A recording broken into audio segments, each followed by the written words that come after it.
Here we go with your Phil Steele Plus tour for Friday, October the 11th. And up for you today, I've got 7 free selections.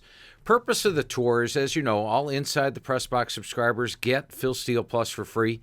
Phil Steele Plus is what I use every week to go through every game. I go through every game 2 to 3 times a week just to make sure I didn't miss anything. I line up the teams side by side, and all this information, I have spent hundreds of thousands of dollars getting this information updated each week during the season, updated through the years, color-coded green and red, getting it to look just the way I want it to look, and you can get it for, $49 a year. It's pretty incredible. So I'll have all that for you in a minute. Couple things I do want to point out today. First of all, I did have a Phil Steele Plus tour here on Wednesday. The Wednesday one doesn't get as many views.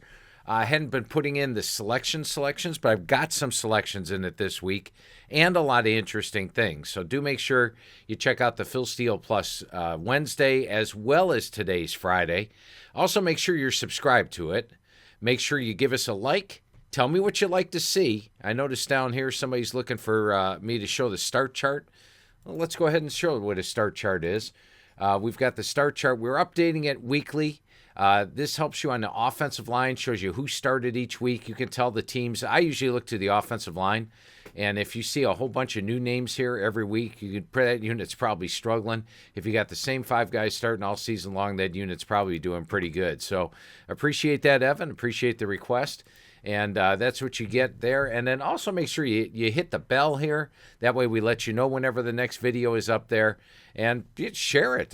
This stuff's this information's all for free. All this YouTube stuff is absolutely free, no charge to you. All I ask is that you do these things, hit the like, subscribe, and share, and we're all good with that. And also, like I said, thank you, Evan. Leave me the comments what you would like to see.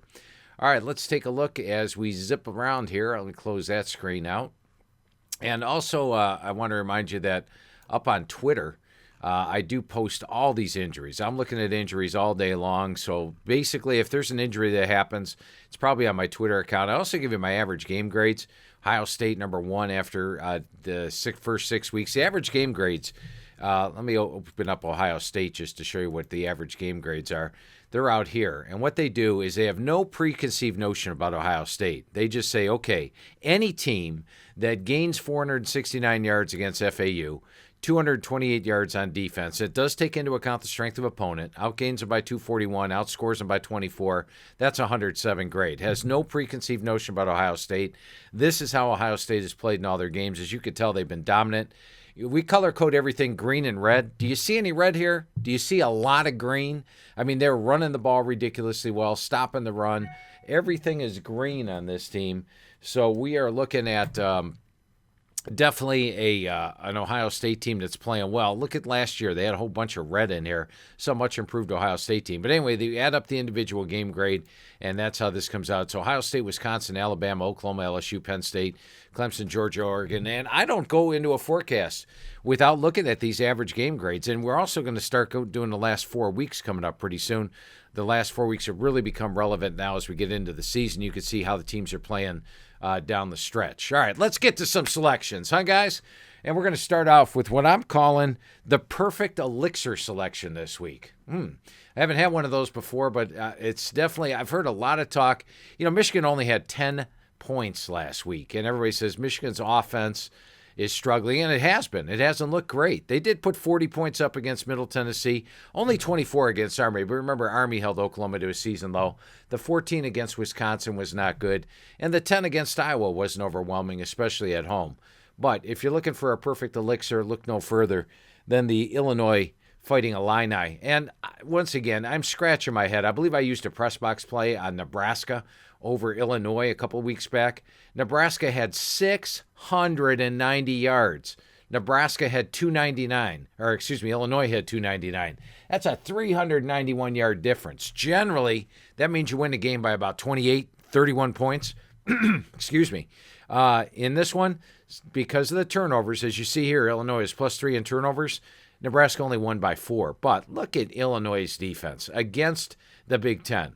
They are giving up 589 yards per game, 348 yards per game rush, 6.0 yards per carry. Now, the last time Michigan played a weak Big Ten defense was Rutgers. 476 yards, 52 points. Guess what? They're playing Illinois. Everybody's bashing Michigan's offense. Here is your perfect elixir. Michigan's laying 22.5 on the road. Got to think there'll be a few Michigan fans there as well. And Illinois last week, I want to point this out about the Minnesota game. They lost that game by 23. And once again, when you use here, you can click on the box, and this gives you how the team scored over here. Illinois got a 40-yard interception return for a touchdown and a 7-yard fumble return for a touchdown. 2 defensive touchdowns. Generally, that turns the tide of a game.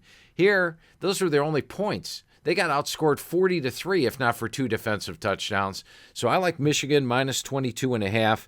And I also like this. When you look at Michigan against Rutgers, Joe Milton's a good backup quarterback. So if they pull Patterson and bring in Joe Milton, as you can see here, Milton had a 1-yard run. Milton had a 23-yard pass, 2 scores in the fourth quarter.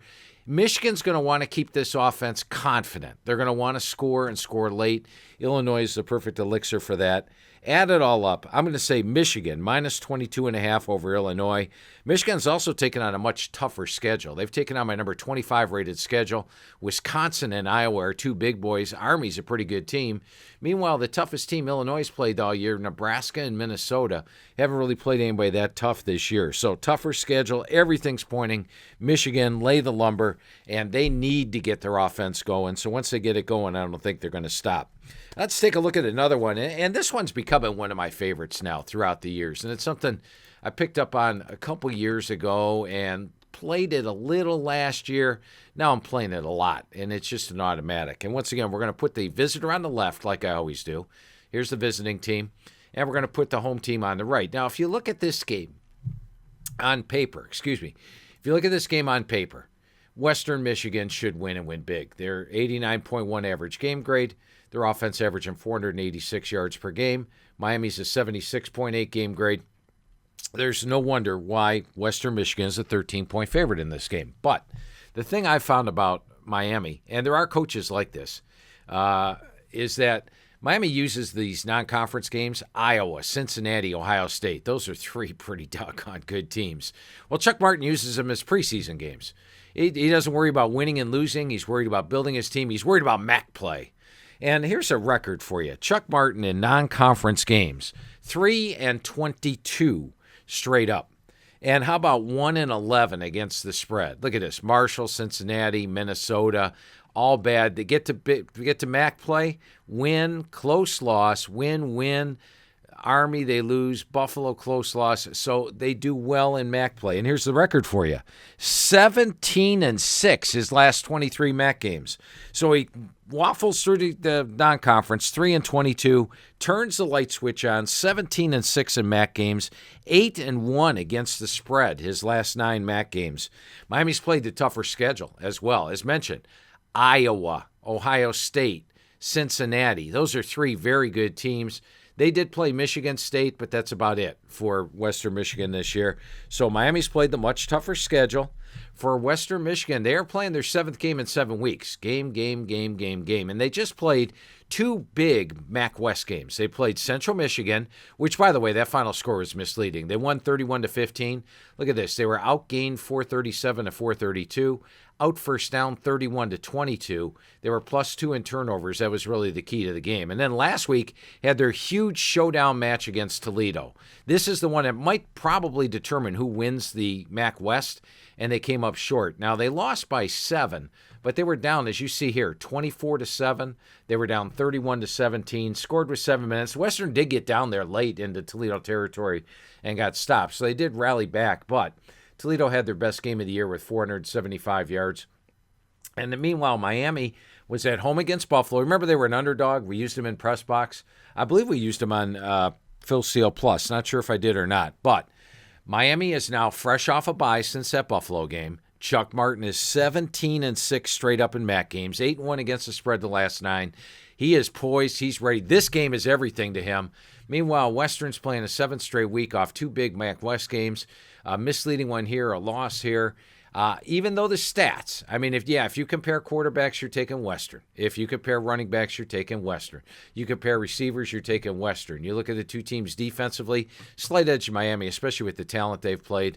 But I am going to take Miami plus the 13, and I tell you what, an outright upset wouldn't surprise me. Love Chuck Martin once it gets to be MAC play.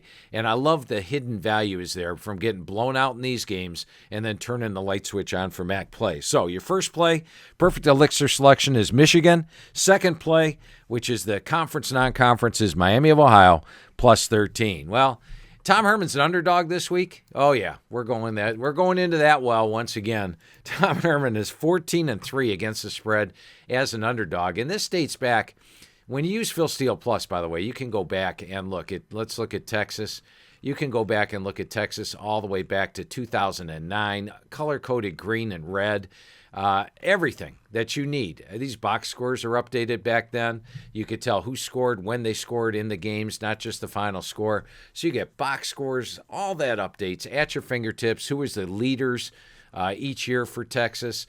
Look at that. David Ash was the leading passer in 2011. Case McCoy was number 2.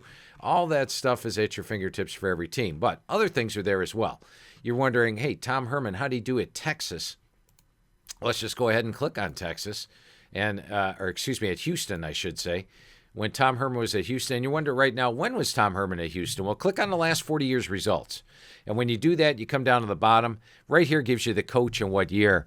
And Tom Herman was there in 15 and 16. Now, in 16, he left for the bowl games, but he was there for both the regular seasons for 15 and 16. So if you hone in on 15 and 16, here he was let's look for underdog. Underdog at Louisville, pulled the upset. Let's take another look here. Underdog home against Navy, pulled the upset. 2016, underdog against Oklahoma, number 3 Oklahoma, pulled the upset. And underdog against Louisville, pulled the upset. He had 4 games as an underdog at Houston, pulled the upset all 4 times. He is 14-3 against the spread as a dog and went 11 outright. But I love this about the last 40 years. Once again, you could tell the coach at a glance. You can go back and look at Houston in 1976 if you want. So if you have one of those deep questions, hey, when's the last time this team was an underdog at 28 points or more? It's right here. You got since 1976, the last 43 years are at your fingertips. You can go back and research it, and that's on every team. All 130 teams have that history there for them. But let's get back to this Texas-Oklahoma game. A couple other things I want to show you, which Phil Steele Plus is really superior in this respect. Now, there is no home team, no visitor. Love this game. Split 50-50 in the crowd. And it's probably the loudest stadium because there's noise all game long. Normally the home team quiets down when your offense has the ball. There's no quieting down in this one. But let's take a look at the series history here. And let's go to Texas and Oklahoma. Now, for the series history, you see when you click on the team name here, all of a sudden the last 22 years pop up. Now, let me explain how this works. Over here is the home team, which there is no home team. It's all neutral, as you could tell. Over here is whether the team won outright or straight up. This tells you whether or not the team is covered. Now, you're going to see that Texas lost this one, but that was the Big 12 championship game. Here's the regular season games. Dog of 12, dog of 16, dog of 16, dog of 13, dog of 9, dog of 7.5. Cover, cover, cover, cover, cover. 6 straight covers for Texas. Dog of 7+ in all those.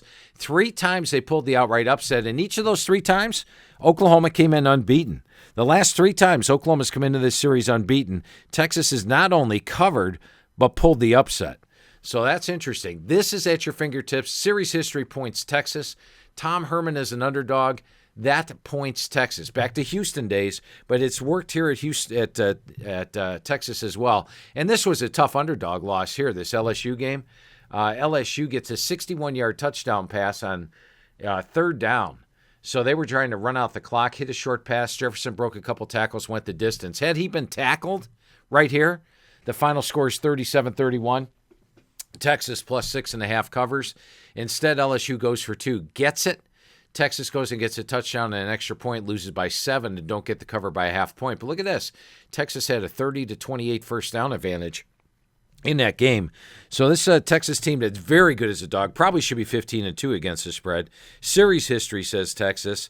And then a couple other things I want to point out about this game and the reason I like Texas. Texas played the tougher schedule. LSU, Oklahoma State, West Virginia. Let's take a look at Oklahoma. Now, Oklahoma does have an improved defense. I'm going to give you that. Look at last year's defense. Gave up 454 yards per game. And look at all this red here. Now you look at this year's defense. There is no red, just right here, the Houston game. But let's look who they played. Now, Houston got 408 yards against them. South Dakota, hey, that's an FCS school. UCLA, we know how UCLA's offense been doing, about 14 points per game, with the exception of when they got down, 41-13 against Washington State and got all those points late. Texas Tech. Now, the thing about Texas Tech in this game, and when we click here on the box, we can see the quarterbacks. Texas Tech was without their starting quarterback. Jet Duffy and Jackson Tyner combined to hit 12 of 25 for 122 yards. Now, part of that's Oklahoma's defense because Duffy looked pretty good last week, but it is playing a backup quarterback, making a start on the road. And then against Kansas last week, they actually gave Kansas 7 yards more than what they came in averaging, and that's what this is out here. This tells you what they did against the team. Like here, against Texas Tech, they held them to 215 yards below what they're averaging. So that means Texas Tech in games other than Oklahoma is averaging 519 yards per game. Here they only had 314, but do keep in mind Texas Tech had a backup quarterback. So I do like this plus 78. It's skewed a little bit by this number, and I'm surprised. Kansas came in averaging 353 yards per game and gained 360 on Oklahoma. So add it all up. I'm taking the double digits with Texas, like I always do in this series. Take Texas plus 10.5 as your series history play. All right, let's go inside the press box. Finally had a good week last week. I believe it was 6-2 or something like that. Let's talk about the inside the press box yardage play this week. And first of all, I'm going to put the two teams up here. Once again, I do this every game, every week. I line these things up side by side, and I do it at least twice a week. Let's take Mississippi State, put them on the left, and let's take Tennessee and put them on the right. This is our yardage game of the week for inside the press box. And let's take a look here. Yardage game of the week. We're going to click here. Here's your projected box score for the game. Now, my computer factors in everything, and so it projects. And if you guys do this, if you get inside the press box, do this, and I promise you'll be amazed. Go through after the games are over and circle any time that the yards rushing is within 15 yards, the yards passing is within 15 yards, or the points are within 3. You're going to have circles all over your page because this is really like looking at the box score in advance. Now, it is saying Mississippi State has a 218 to 112 yard rushing edge, but it shows Tennessee with a 256, 155 passing edge, and it shows the yards at 372 to 368. Now, the press box does show Mississippi State winning the game by 4, but keep in mind Tennessee is a 7-point home dog. So I love it when the yards are even like this, 372 to 368, and you've got the home underdog. So that's always nice. You also get my complete write-up of the game. And like I said, I go through each game twice. I look at everything. So as I'm looking at this, I'm making my notes, and I'm typing in my notes. Oops, lost it there. Typing in my notes on the game. Let's get back there. So I'm typing in the notes as I go along, give you my recap at the end. As you can see, I say an upset would not surprise me. Got Mississippi State winning at 24-23. Tennessee is plus that. Also, when you get inside the press box, you actually get a full page, all these interesting stats. You could tell the average offense faced, defense faced, who the leaders were. Now, the leaders part, you're much better off just going right here. You've got your leaders. When you click on the individual stats, you could see that Garantano got benched here. And they brought in Maurer. Maurer actually got the start. Maurer did well. They had a really good first half, not a great second half. Garantano actually fielded the last drive, and that was a bit of a misleading final here against Georgia last week. If you look at this score here, they lost by 29, did not cover. But with mid-fourth quarter, it's 29-14. Georgia gets a touchdown. So they're still not covering and really don't have a chance of covering. Tennessee's driving down the field. They fumble. Georgia returns at 60 yards for a touchdown. On that play, Maurer got hurt and came out. Garantano came in. Garantano actually led a drive to the 5-yard line. They had a 1st and goal at the 5, 4 cracks at the end zone, couldn't get it. They ended up losing by 29, but played a much better game, a much closer game than that. 26-20 on the first downs on that one. So I find that interesting. And Mississippi State, not competitive against Auburn in that last game. 334, 578. I believe they were down big. Look at this, 42-9 at the half. I find these halftimes valuable as well. You could, just seeing what the score was at the half, 42-9, that sort of takes away from 56-23. You could tell it wasn't as close as the final. This one you could tell was as close as the final score. And here you could see that Tennessee actually led BYU 13-3, lost in overtime, led Georgia State, had a 219, 110-yard edge, and lost. So I think Tennessee's going to be a sneaky team down the stretch here. You look at their final games, I think they're going to pull some wins out, and maybe this is the week that starts it. But your Inside the Press Box yardage play is on Tennessee. And by the way, I'm going to throw you out a discount on Inside the Press Box as always. If you enter the code STEEL19, take $20 off any subscription Inside the Press Box. Just go to InsideThePressBox.com. And when you go there, click on the sign up and then type in that passcode. You'll save $20. Right now, it's just $129 for the college for the rest of the year. So your price would be $109. For pro, it's $129, $109 for the rest of the year, and for both, just $199 the rest of the year with the Steel 19. If you just want to try it this week, take $50 off a single issue. You can do that through InsideThePressBox.com, or you could just go right here on the website. Just go to the Phil Steele store. And when you go there, there's Inside the Press Box. Also with Phil Steele Plus, I might as well touch on it now while I'm thinking about it. We're here in the store. Phil Steele Plus, $54 for the rest of the year. That takes you all the way through the Super Bowl. College, FBS, FCS, which we'll get into, NFL, which we'll get into. And I got a code word for you there. Knock it down to $49. Pull your thing over here. Your code word is winners. Take $5 off. So when you go in here, click on it. Type in the code word winners, take $5 off. It's $49 the rest of the year. I'm going to get into the FCS. I'm not going to explain it later. You can actually get all the FCS, just FCS, for $19. Guys, there's like 60 games a week. Vegas has got lines on it. You can play these things, and there's so much value because the average person, and even I, don't even know everything about FCS football, but this makes you an expert on it. We'll get into that in a minute. But $19 for the FCS-only version, $49, and you can be doing this yourself every week, every game, college, NFL, FCS. All right, let's get into my series history play, and we're going to take a look at Arizona State and Washington State this week. That's a big game, and the game's basically pick, which I like. I think Arizona State's a 1-point favorite. I normally take the underdog in Arizona State games because, well, the underdog covers. The underdog's 5-0 in Arizona State games, but this one doesn't really count as a dog because the lines actually fluctuated. Pick, I saw a couple of Washington States by 1 earlier in the week. Arizona State's now 1. So they're not really a true favorite in this game. I think the game's more of a toss-up, so I'm going to throw the underdog out this week in this game. But series history, how do we get there? You guys know. You come down here, and all you do is you click on the opponent, and all of a sudden the last 22 years pops up. Now, what you look at here, look at the amount of green out here. That means the home team does quite well. The home team, if you look at the green means that if they covered or not. The win refers to whether they won straight up or not. So 1, 2, 3, 4, 5, 6, 7, 8, 9, 10, and 1, 2, 3, 4. 10 and 4 straight up. 1, 2, 3, 4, 5, 6, 7, 8, 9, 10, 11, 12, and 3 against the spread. And it figures. Washington State's up in a colder climate. Arizona State's in the desert. You have two completely different climates. Naturally, the home team does well. Arizona State in the series does well. Look at all this green for Arizona State. 1, 2, 3, 4, 5, 6, 7, 8, 9, 10, and 3 straight up in the series. 1, 2, 3, 4, 5, 6, 7, 8, 9, and 4, or 8 and 5 ATS in the series, but 4 and 1 the last 5. So with Leach there, Arizona State has been doing well, 4 and 1 against the spread in the series. Now, when you look at the game a little bit closer, Arizona State has a massive defensive edge. They're giving up 326 yards per game. These guys, now in Pac-12 play, Washington State's giving up 592 yards per game, 68% completions. Arizona State's giving up 360 yards per game. They're holding opponents to 34 yards below their season average.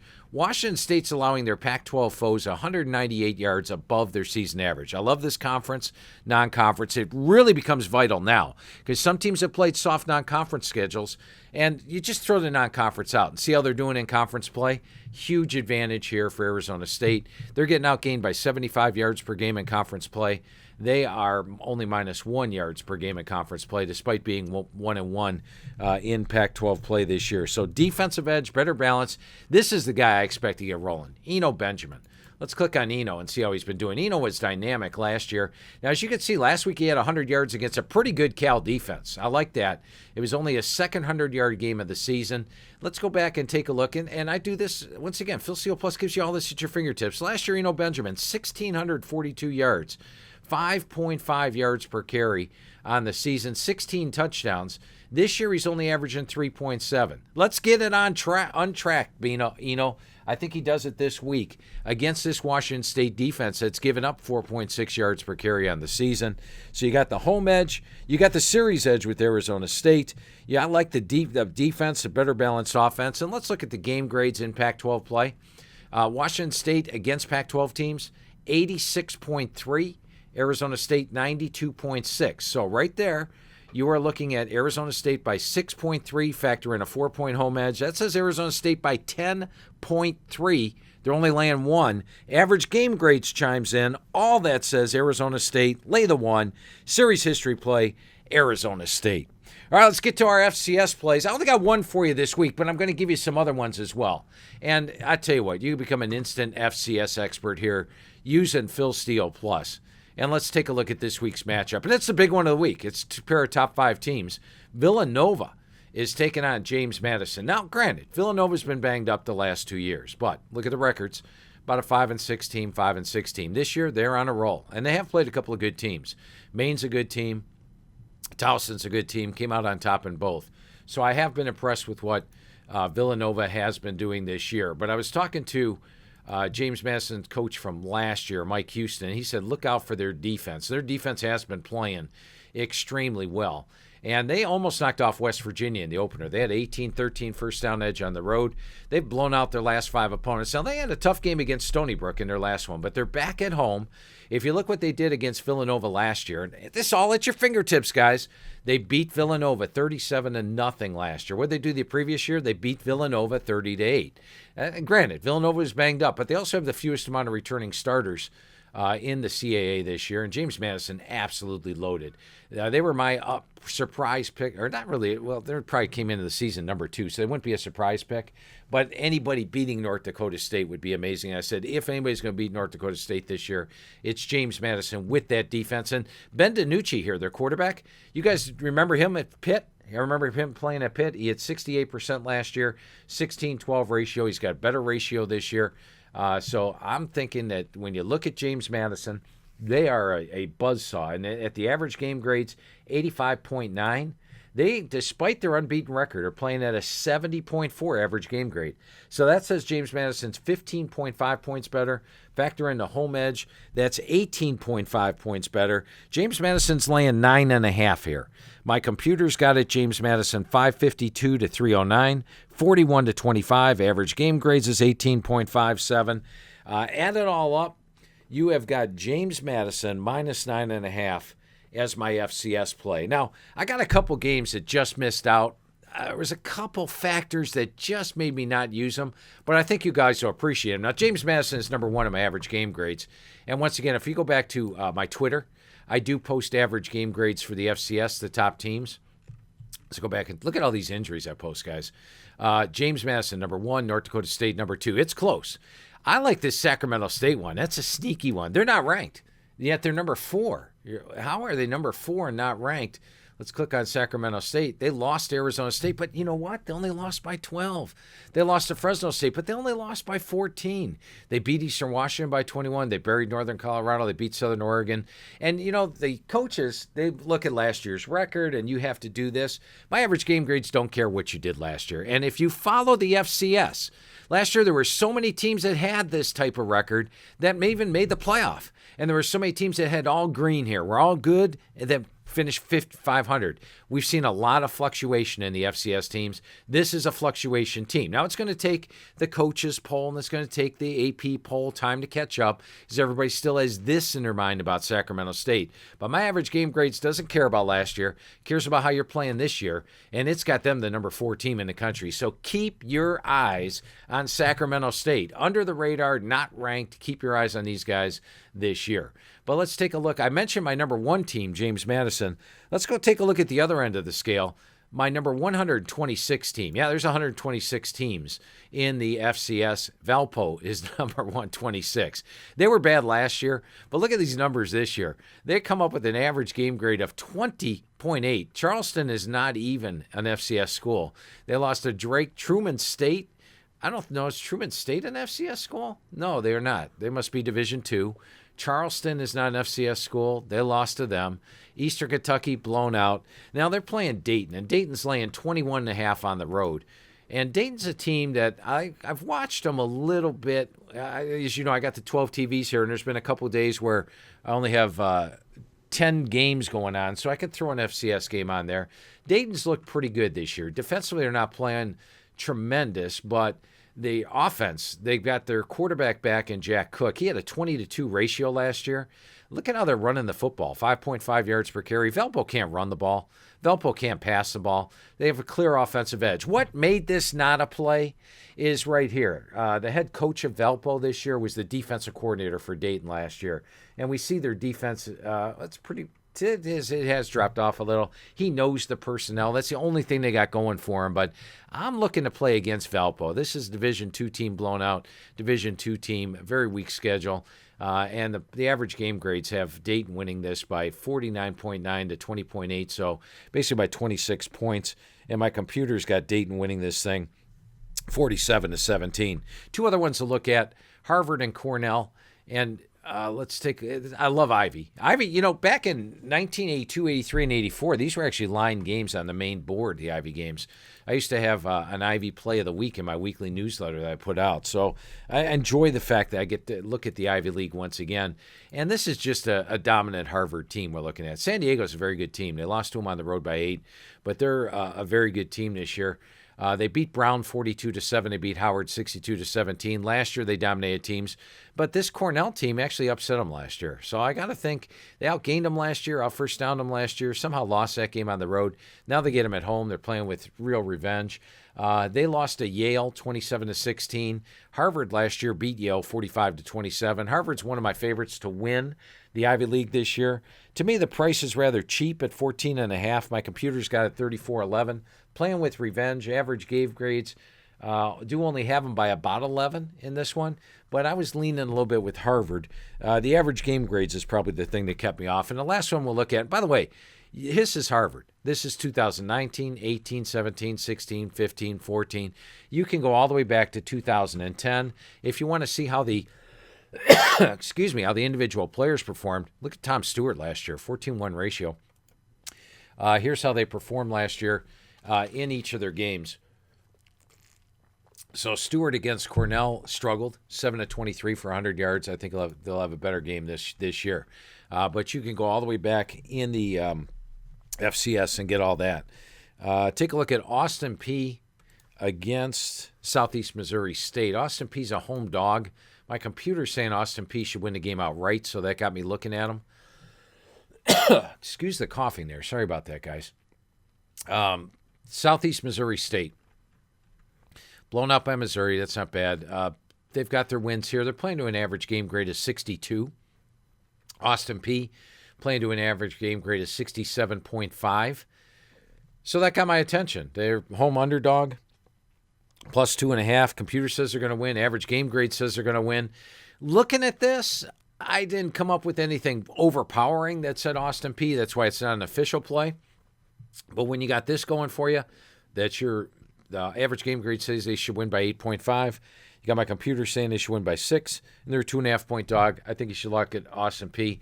Let's see how they did last year. I didn't even look at that. At Southeast Missouri State, they lost by 4. So it was a close game last year on the road. Now they get them at home. So the odds are they might pull that one out as well. And let's wrap it up with my workbook game of the week. And we're going to go to the NFL for this one. We're going to put the Pittsburgh Steelers up here. Yep, that's Pittsburgh. Pittsburgh is an outstanding away dog. Now, this week, Pittsburgh is probably, and let me show you my NFL pages, by the way. You've seen the FCS, you've seen the FBS. Let's take a look at the NFL. Let's take a look at the Pittsburgh Steelers.